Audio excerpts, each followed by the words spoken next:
Chapter 1. I am afraid I must agree with your mother this time, Elizabeth. I admit, it has not always been the case, but on this matter we are united, said Mr. Bennet. But, Papa, Elizabeth pleaded, I cannot marry Mr. Collins. He's ridiculous. I'm not cut out to be a parson's wife. Let him take Mary in my stead. I know she would be happy to return to Kent with him. Please, Papa. I'm sorry you feel that way, Lizzie.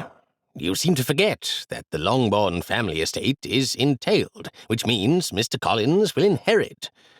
I am no longer a young man, as your mamma keeps reminding me, and I must try to make some kind of provision for my family's future. No, it is a good offer, Lizzie, and one you will accept. The engagement will be of a short duration, just 3 weeks, time enough for the banns to be posted. Now, Lizzie, while I discuss the terms of your settlement with Mr. Collins, you will go to your room and contemplate your upcoming nuptials, instructed Mr. Bennet in a final tone. Elizabeth turned and glared at her mother, who stood in the open doorway. Over her mamma's shoulder, she could see the smug face of William Collins grinning triumphantly back at her. Refusing to let them see her cry, Elizabeth pushed past them both and fled upstairs. On reaching her room, Elizabeth slammed the door behind her and then began to pace the room, back and forth, back and forth. How her father could expect her to marry Mr. Collins was beyond her. Even a blind man could see they were no match. He was a snivelling sycophant to his superiors and an arrogant, condescending bore to everyone else. Stamping her foot in frustration, she threw herself onto the bed and dashed away an angry tear from her cheek. If only her parents had borne a son, then Longbourn would not be entailed to Mr. Collins, and she could marry as she pleased. It was so unfair of them to sacrifice her happiness and future so that her sisters could rest easy. Righting herself, she sat up and, with a defiant shout, declared, I won't do it. She would leave Longbourn and go to stay with her Aunt Gardner in London. Hopefully, her mamma and papa would see that she was earnest in her rejection of her cousin's proposal, or, at the very least, it would delay the wedding. Perhaps then Mr. Collins would release her from their engagement. My engagement, she said with a derisory snort. It was laughable to even call it that. She had always imagined she would marry for love, and such words would fill her with happiness and anticipation, not loathing and dread. Her resolve to leave grew even stronger. Determined to set off at first light, Elizabeth went to her jewellery box and retrieved her small coin purse.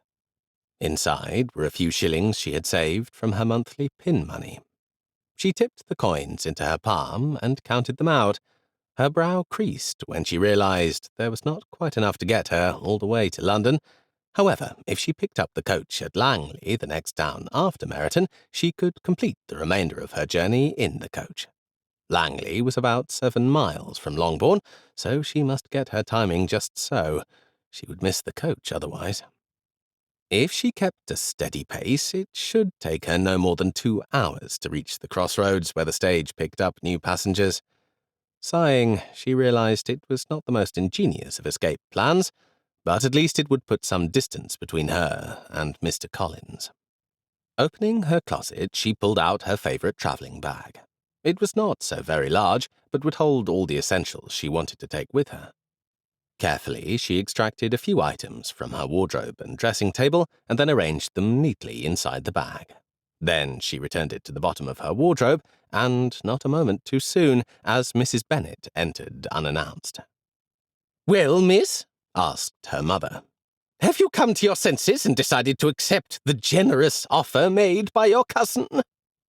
Elizabeth stared back at her mamma, her arms firmly folded across her chest, in righteous indignation, confident of her daughter's capitulation. Yes, leaving was her only option. Words of reason would surely fall on stony ground. She shook her head and replied in a steady tone, "No, Mamma, I will not accept my cousin's proposal." Hearing Elizabeth's steadfast refusal only stiffened Mrs. Bennet's resolve to have her way. Pursing her lips together, she stated, "Very well. You will stay in your room until you see the error of your ways, you selfish, disobedient child. I cannot bear to look at you." With that, she removed herself from Elizabeth's room, slamming the door behind her.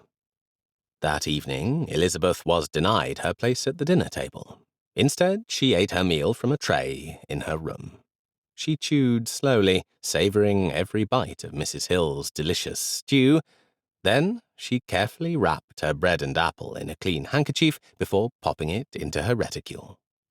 There would be no spare coins for food, but when they stopped to change the horses, these meagre items would at least stave off any hunger pangs until she arrived at her aunt's house.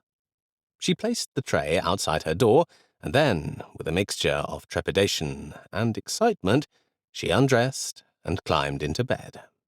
With such a long walk ahead of her tomorrow, she would need as much sleep as she could get. This close to Christmas, the threat of snow was very real, so Elizabeth dressed in her warmest gown and sturdiest walking boots for the journey. She secured her cloak and bonnet before wrapping her thick woolen scarf tightly around her neck, and then finally pulled on her gloves. Retrieving her bag from its hiding place, Elizabeth glanced around the room one last time. The strangest feeling washed over her. Could this be goodbye forever to all that was familiar to her? An involuntary shudder took hold of her body, making the hairs on the back of her neck rise. With unwavering determination, she pushed such thoughts to the back of her mind, opened the door, and quietly snuck out of her room. As the stagecoach only stopped for as long as it took new passengers to pay and come on board, she knew she must not tarry. With stealth, she crept down the servant stairs and slipped quietly, unnoticed, out the back door. If she missed this coach, there was only one other today, but by then her family would know of her absence and come looking for her. The cold air was a shock after the warmth of the house, and as she hurried down the lane, the first flakes of snow fluttered to the ground. Glancing up at the snow-laden sky, Elizabeth shivered, and she pulled her cloak even tighter. Silently, she cursed Mr. Collins for setting his sights on her instead of choosing her scripture-loving sister Mary, who would have, no doubt, relished the opportunity of being a parson's wife. After almost 2 hours of constant walking in the settling snow, Elizabeth was almost within sight of the crossroads. As she closed in on the allotted pickup spot, Elizabeth began to feel a little apprehensive. There were no other passengers waiting. To divert her mind from her concerns, she reminded herself that she would soon be on her way. Suddenly, and to her utter dismay, the coach heralded from the lane to her right and turned onto the main London road at full speed, showing no signs of either slowing or stopping. Horrified that she may miss it, she called out to the coachman, "Wait! Wait for me!" But to no avail. The driver cracked the whip in the air, and the 4 horses began to pick up their pace. Desperate not to be left behind, she dropped her bag and began to run, but the snow underfoot made her feet leaden. Why was he not stopping? Could he not hear her? In one last, desperate attempt, she began to wave her arms above her head and shout, "Wait! Wait!" But it was all in vain. All too quickly, the coach disappeared from sight. For a moment, she stood staring at the empty road, unsure of her next action. With sickening clarity, she realized there was only one option open to her. She must return home and face the consequences of her actions. With a heavy heart, she started to walk back to retrieve her bag. She cursed the bad weather. If the snow had held off for just another day, or even another hour, she would have made it to the crossroads before the coach arrived. She could only conclude that the coachman's view must have been diminished by the blanket of falling snow. With each step she retraced, she felt more weighted down, and not just by the amount of snow stuck to her boots. Her spirits were as low as her slumped shoulders. Then, to add insult to injury, she lost her footing and fell, landing in an unceremonious heap on the side of the road. Frustration made her want to sit and weep, vexed at the injustices of her life and the lot of a woman in general, but already the wetness from the snow was seeping through her clothes. In no hurry, she clambered to her feet and trudged back to pick up her bag, itself already half covered by the falling white flakes. As she bent to pick it up, a movement in the distance caught her eye. Trying to distinguish its blurred outline, she screwed up her eyes and peered harder. It appeared to be another coach with two mounted outriders. Needing to decide whether to stand in the road and flag them down or hide in the woods for her own safety, she chose the latter. Taking a firm hold of her dress and clasping her bag in the other hand, she began to force her way through the long grass and broken twigs. There were countless large trees deeper in the woods, many of which would conceal her presence totally. Her progress, though, was slow. She could still hear the thud, thud, thud of the approaching horses, their hooves only slightly muffled by the underlying snow. Suddenly, Elizabeth realized she could no longer hear either the carriage on the road or the clip-clop of the equine beasts. The scene that unfolded as she glanced over her shoulder made Elizabeth's blood run cold. The whole entourage had stopped, and one of the outriders was bending down, apparently speaking to the occupants inside the carriage. Then, as the vehicle slowly rolled forward and resumed its journey, Elizabeth could see one of its mounted escorts had remained behind, the rider standing tall in his stirrups, scanning the woods. Squatting down, she held her breath as she waited to see his direction. Her unspoken question was answered when he urged his mount forward to navigate the foliage. He was following her. Panic made her heart beat like 1,000 drums as she tried to run, but she was hindered by the weight of her sodden dress. Recognizing too late the folly of her action, she again let her bag drop from her hand. Taking hold of her dress, she lifted it with both hands, uncaring that her shins were now exposed and vulnerable. She veered away from the worn track she'd been following, and, though much denser, she tried to weave a path through the virgin undergrowth. She stifled a cry as the brambles tore through her stockings and ripped at her skin as she looked back to gauge his progress. Alarmed, she saw he had dismounted the animal and was now pursuing her on foot. Terrified that if she did not put more distance between them, he would soon be upon her, Elizabeth tried to push through the abundant vegetation. Finally, overcome with exhaustion, Elizabeth decided hiding was now her only option. Desperately, she scanned for somewhere to conceal herself, but the falling snow restricted her view. With time running out, she frantically searched the immediate area, saying aloud, "Dear God, please help me." Then, as if by a miracle, she saw a large fallen tree covered in ivy and snow. With her would-be assailant fast approaching, she literally threw herself over the trunk and landed on the ground with a sickening thud. Chapter 2. Darcy felt a pang of relief as they left Netherfield to return to the city. The previous evening, after his dance with Miss Elizabeth, he had finally had to admit to himself that he loved her.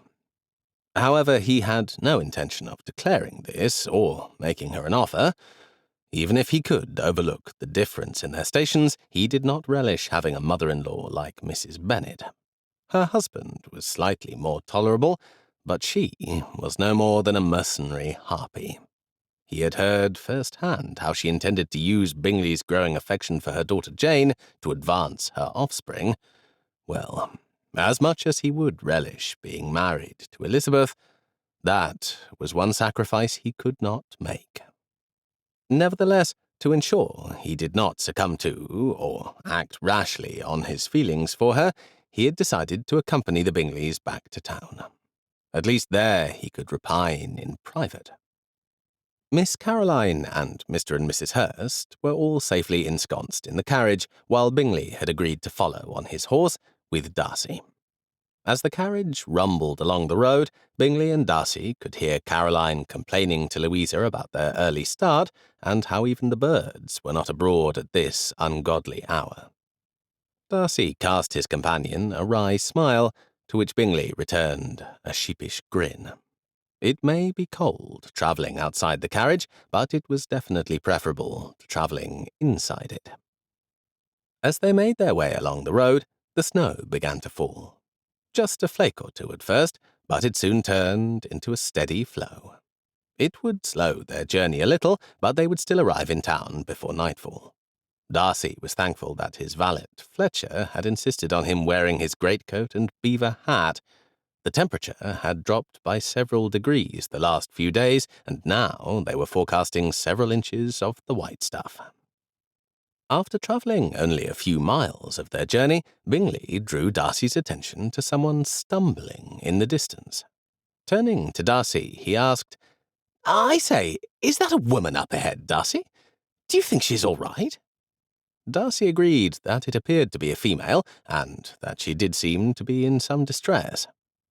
"Should we stop and offer our assistance?" Charles asked. "I see no need for us all to be delayed. Besides, would you have your sisters share their ride with a peasant woman?" Darcy replied stoically. "You have no way of knowing that, Darcy. She could be perfectly respectable," Bingley chided his friend. "One of us should see if she needs assistance, don't you think?" Bingley persisted. Darcy was about to remind Charles that no respectable lady would be out walking in such inclement weather, never mind walking alone, but he was in no mood for a confrontation with his friend. With resignation, Darcy put himself forward to undertake the task, secretly hoping she would refuse any offer of help. Besides, this would give him some respite from the constant bickering Bingley's sisters were engaged in.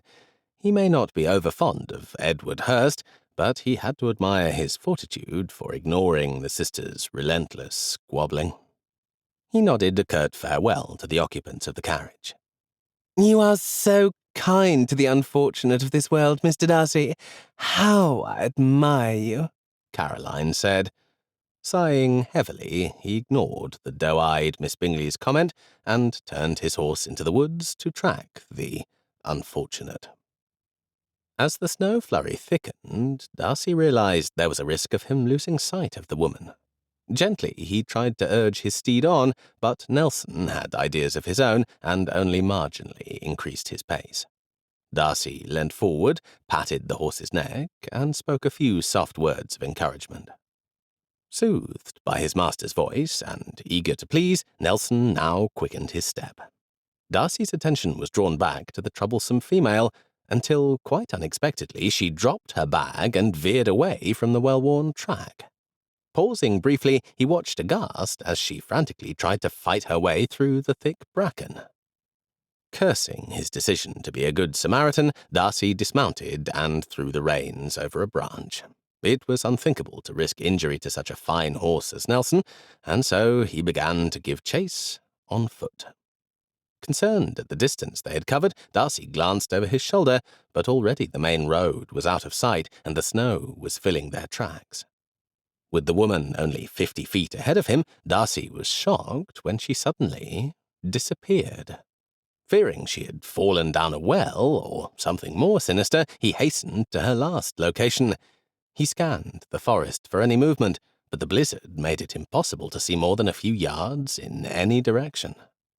Exasperated, cold, and wet, he was about to give up when he spied a fallen tree with disturbed snow atop it. She must have come this way. Hindered by the weight of his greatcoat, Darcy managed to heave himself up. As he tried to steady himself, something below caught his eye. A bright red stain, in contrast to the carpet of white. He screwed up his eyes in an attempt to focus them better until he could just about make out the shape of a body. Relieved that he had found her, he realized that he must act quickly, or there was a real possibility that they would both be buried in the advancing blizzard. He jumped down with care, making sure he avoided landing on the unconscious woman, and then knelt beside her. Her bonnet, the ribbons still tied about her neck, lay squashed under her head, and the dark hair, now free of constraints, partially covered her face. Gently, so as not to inflict further injury, he brushed it aside. As the damp curls fell away, and the face of the woman was exposed, Darcy gasped in astonishment. It was none other than Miss Elizabeth Bennet. As 1,000 questions raced through his mind, only one thing mattered to him. He must rescue her. He took off his greatcoat and gently covered her with it. He once more hoisted himself onto the fallen tree and scanned the horizon for any signs of habitation. With such poor visibility, he had little hope of his search being successful, but as his eye became accustomed to the conditions, he detected the outline of a building. Would there be anyone there to assist him with Elizabeth's wounds, or to go for help? He hoped, rather than believed so. Examining the nearby area, Darcy cursed at the futility of finding Nelson in this. His dapple coat was the perfect camouflage in winter. There was nothing for it, Darcy concluded. He would have to carry Elizabeth. He retrieved his coat, and then, in one fluid motion, scooped Elizabeth up in his arms and headed for the shelter.